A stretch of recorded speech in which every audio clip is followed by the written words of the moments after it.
अस्सलाम वालेकुम जी, क्या हाल है? बिल्कुल ठीक है ठीक आप? ठाक, आप सुनाएं। बस ठीक आए।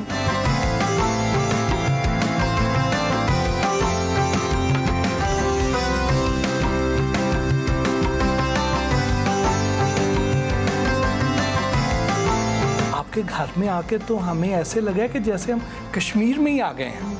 हर तरफ कश्मीर की ही प्रोडक्ट्स नज़र आ रही हैं, तो आप तो बड़ा अच्छा प्रमोट करती हैं कश्मीर के कल्चर को। बिल्कुल माशाल्लाह से it is one of the richest civilisations in the world. Kashmiri जो कल्चर है, हेरिटेज है, और मैं ख़ुद एक आर्टिस्ट हूँ, और ये जो हमने ऑर्गेनाइजेशन भी पीस एंड कल्चर जो बनाई, उसका नाम मेरी वालदा ने रखा था पीस एंड कल्चर, क्योंकि हमने कश्मीरी कल्चर जो है उससे इतना प्यार भी है और उसको प्रिजर्व भी करना है। जो वहाँ के आर्टिजन्स हैं, क्राफ्ट पर्सनस हैं, वो कितनी मेहनत करते हैं, कितनी कढ़ाइयाँ करते हैं और कितने दुखी होते हैं, और उनको उसका मुआवजा भी नहीं मिलता। मोहसिन साहब, जो इतनी बड़ी ट्रेजेडी है, तो ये एक ड्राइंग रूम क्या हर जगह, हर कमरे में आपको कश्मीर का कोई ना कोई मिलेगा, क्योंकि है भी इतना खूबसूरत, और उसके साथ साथ एक मैसेज भी है कि कश्मीरी एग्जिस्ट करते हैं और वो कितने आर्ट लवर्स हैं, कितने पीस लविंग हैं। मुझे तो इस बात की बड़ी खुशी है कि आज आपके साथ साथ हमने यासीन मलिक साहब के साथ बैठ के भी हमने बातचीत कर ली। हाँ जी, बिल्कुल ऐसे ही लग रहा है। तो ये आपने बनाई है? जी मैंने बनाई है। पता नहीं, मैंने कोशिश तो की है, मगर जितने वो गुड लुकिंग है उतना मैं जस्टिस तो नहीं कर सकी, बट अपनी तरफ से मैंने उनकी बहुत सी बनाई हैं पेंटिंग्स। आपके चेहरे पर हर वक्त एक उदासी सी क्यों रहती है? उदासी तो मैं कवर अप काफ़ी कर लेती हूँ, तैयार होती हूँ, निकलती हूँ, ब्राइट कलर्स पहनती हूँ, कोशिश करती हूँ कि लाइफ में कोई जो अंदर जो गम है, जो दर्द है, रूह तक तकलीफ़ है ना, ये तो जिस्मानी तो नहीं है, रूह की है, क्योंकि कितने बरस गुजर गए तन्हाई और दूरी और परेशानियों में। वो जो 60 दिन टोटल आपने गुजारे उनके साथ, तो उसमें आपको लगता है कि आपने बहुत सारी ज़िंदगी जी ली?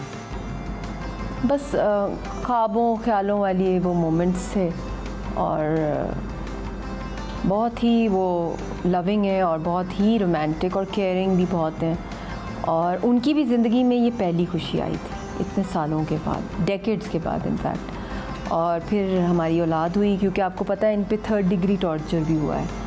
तो जिस वक्त मेरी मंगनी हुई तो कुछ इनके ही और भी लोगों ने कहा कि जी मेरी वालदा को भी कहा कि जी आपने मंगनी तो कर ली है, मगर शायद औलाद भी ना हो सके।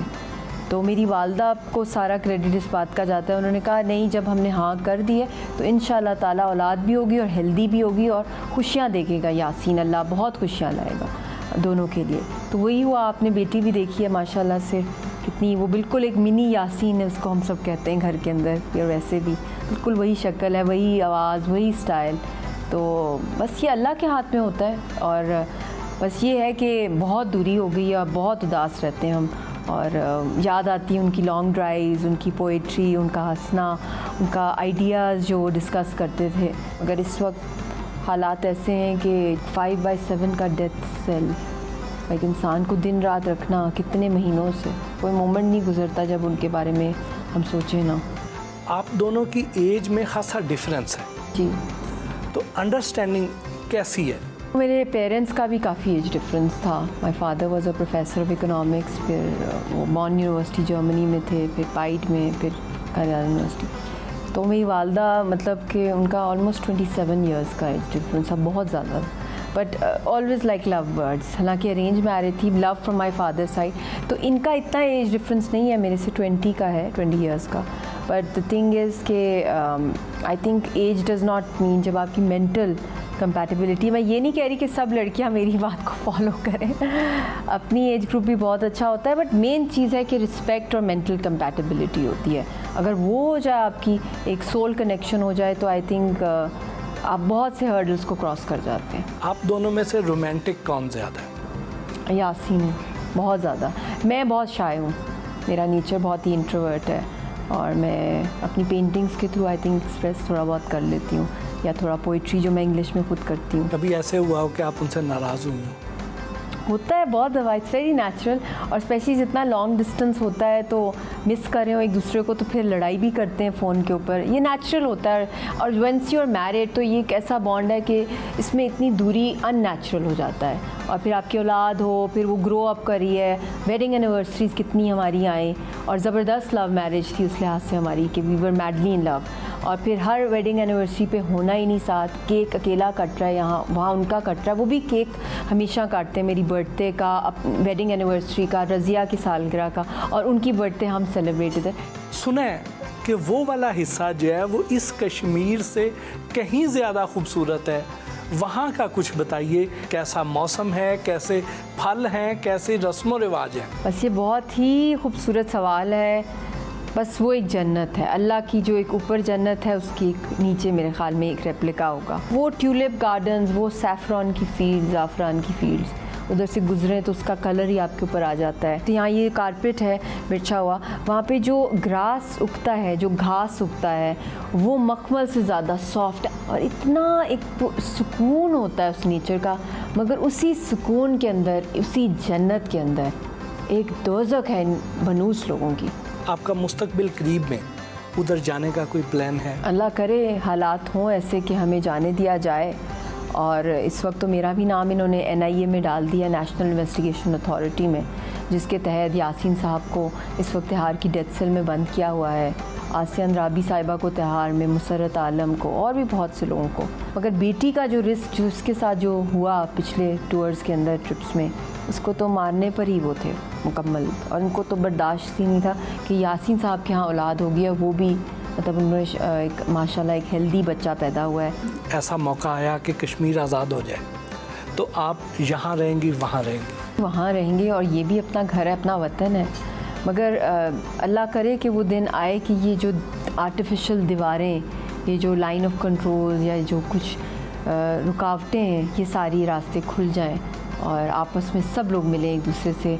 सारे जो पाकिस्तानी हैं यहाँ से वहाँ जाएं उस जन्नत में, वहाँ से कौन किसका दिल चाहता है वापस आने का। आप तहरीक आज़ादी कश्मीर की एक बड़ी मौसर आवाज़ हैं, आप मोदी को क्या पैगाम देना चाहेंगे? मुझे इन पे भी तरस आता है, हिंदुस्तान के लोगों पे, कि उन्होंने एक ऐसे इंसान को वोट दिया जो कि पूरे हिंदुस्तान को तोड़ना चाहता है, जो हिंदुज़म के भी ख़िलाफ़ है, जो हिंदुत्व की बात करता है, एक्सट्रीमिज़म रिलीजन के अंदर डालना, अखंड भारत के स्लोगन्स, RSS और शिवसेना, वो जिन्होंने इनके अपने फादर ऑफ द नेशन को असैसिनेट किया, महात्मा गांधी को।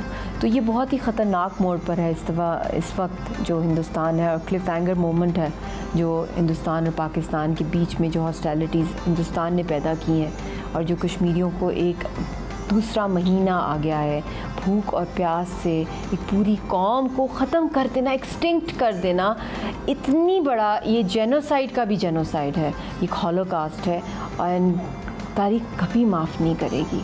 और जो लोग इस वक्त इंडिया में बैठे खामोश तमाशाई बैठे हैं और समझ रहे हैं कि पूरी दुनिया को ये हिंदुत्व के अंदर या इस पूरे रीजन को कब्ज़ा कर लेंगे, ये इनकी भूल है। जिस तरह एक अरसे से यासीन मलिक साहब जेल में हैं, तो आपके जो घर के एक्सपेंसेस हैं, जो फाइनेंसेस हैं, ये आप कैसे मैनेज करती हैं? ये क्योंकि मैं लकीली अपनी वालदा के यहाँ रहती हूँ, पहले भी मैं इधर ही रहती थी, शादी के बाद बहुत कम अरसा वहाँ रही, तो शुरू में थोड़ा बहुत वो भेज देते थे, मगर अब तो काफ़ी साल हो गए वो नहीं, तो मेरी वालदा ही हमें सपोर्ट करती हैं और मेरी बेटी को भी। मगर मुश्किल होता है क्योंकि मैं ख़ुद भी जॉब नहीं करती हूँ, मगर हमने ये है कि मैं कोशिश ये करती हूँ कि मैं अपनी वालदा के ऊपर कम बोझ डालूँ। बट मदर्स का आपको पता है जो कुछ भी माँओं के पास होता है वो लौटा देती हैं अपनी औलाद पे।